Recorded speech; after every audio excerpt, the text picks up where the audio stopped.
J'ai dit un. Et quand je dis des, j'ai dit doué à cette époque. Donc, c'est grâce à l'art. Donc, ça nous permet de s'intégrer d'abord. Ça nous permet peut-être même de parler la langue du pays comme je l'ai fait aujourd'hui avec les Français et les Wolofs. Est-ce qu'il y a une Sénégalais fille? Mais ils ont compris quand même. Voilà.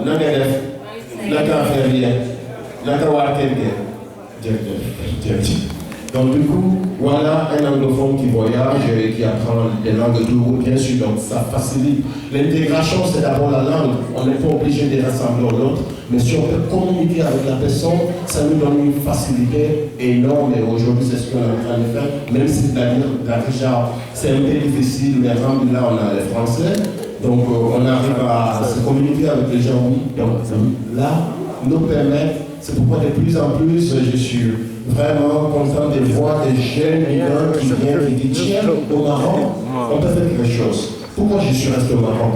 Que je suis arrivé, premier mois, je me trouvais à la télé en train de jouer avec Kamal, le producteur. Je dis mais tiens, ça, je n'ai pas vu ça en Afrique, je n'ai pas eu cette opportunité, même si je venais dans une femme, même à Accra, même si à Accra, là où je viens, tout le monde pratique là le sport. Et donc on ne donne pas de valeur. C'est pas quand j'ai dit aux parents que je vais devenir musicien, mon père il veut que je sois architecte comme lui, un grand architecte, et moi j'avais choisi pour. Donc du coup j'ai compris qu'ils vont pas m'aider, surtout que mon oncle, qui était musicien aussi, il partait aux États-Unis pour signer un contrat avec EMI Universel, et le jour qu'il doit partir, prendre l'avion un dimanche, il décède, il fait un accident. Donc du coup, il n'y a personne qui veut me soutenir ni pour la musique, pour l'art. Donc c'était mal vu d'où je viens parce que c'est quelque chose qu'on allait faire naturellement, tout naturellement on faisait tout. Donc c'était mal vu. La seule façon pour vivre mon art et développer ça, c'était de sortir et commencer à voyager et rencontrer les gens. Et voilà.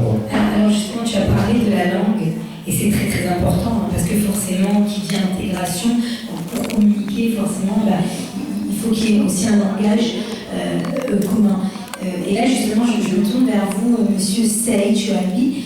Donc, je répète, vous êtes inspecteur en orientation de l'éducation nationale. Alors, il y a eu des programmes, justement, qui ont été mis en place par l'éducation nationale, des programmes, des actions pour faciliter l'intégration des migrants à travers, par exemple, des cours de langue. Est-ce que vous pouvez nous en parler, s'il vous plaît? Bonjour, c'est vrai que... Oui.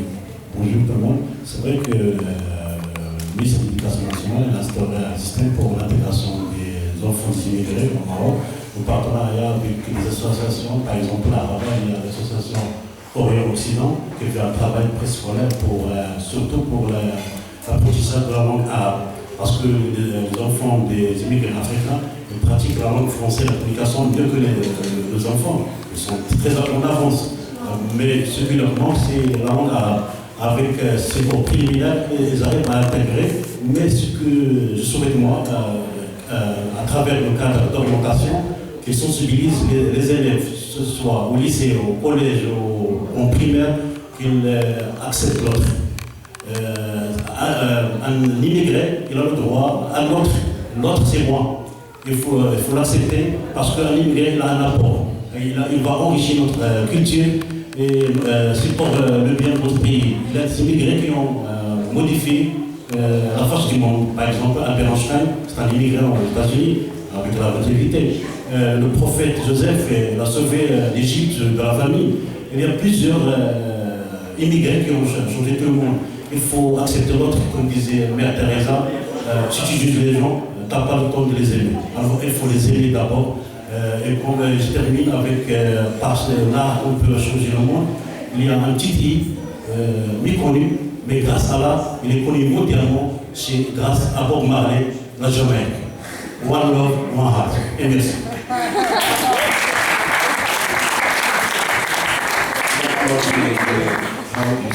I'm hijacking parce que depuis tout à l'heure qu'il a arrivé ce matin, il a insisté pour qu'on lui joue Bob Marley, il n'a pas fait, moi je vais lui chanter One Love. On va chanter ensemble, il n'y a pas de mots. One love, one heart, let's get together and feel alright. Hear the children crying, one love, hear the children crying. Saying give thanks and praise yes to the Lord, and I will feel alright. Saying, let's get together and feel alright. Whoa, whoa, whoa. Let them all pass off the hour. Dirty reminds one low. There is one question I really love to ask. Wonder, is there a place for them hopeless sinners who have hurt mankind just to see his own? Believe me. What about the one heart? What about let's get together and feel alright?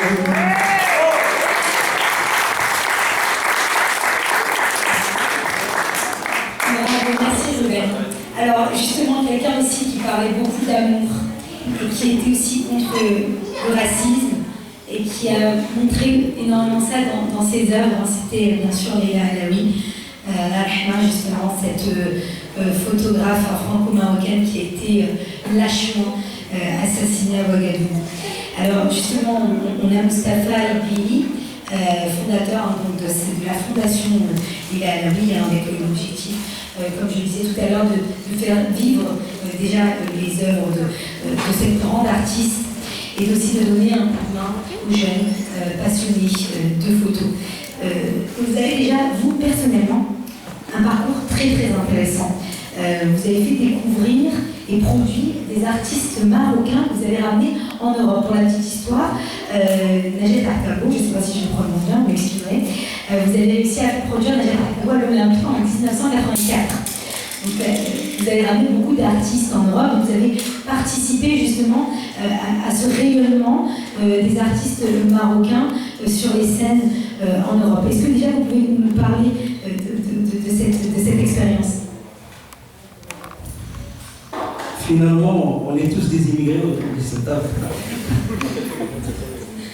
Moi, j'ai vécu 45 ans en France. J'ai débarqué en France en 1968, juste après les événements de 68. Donc j'ai commencé à travailler.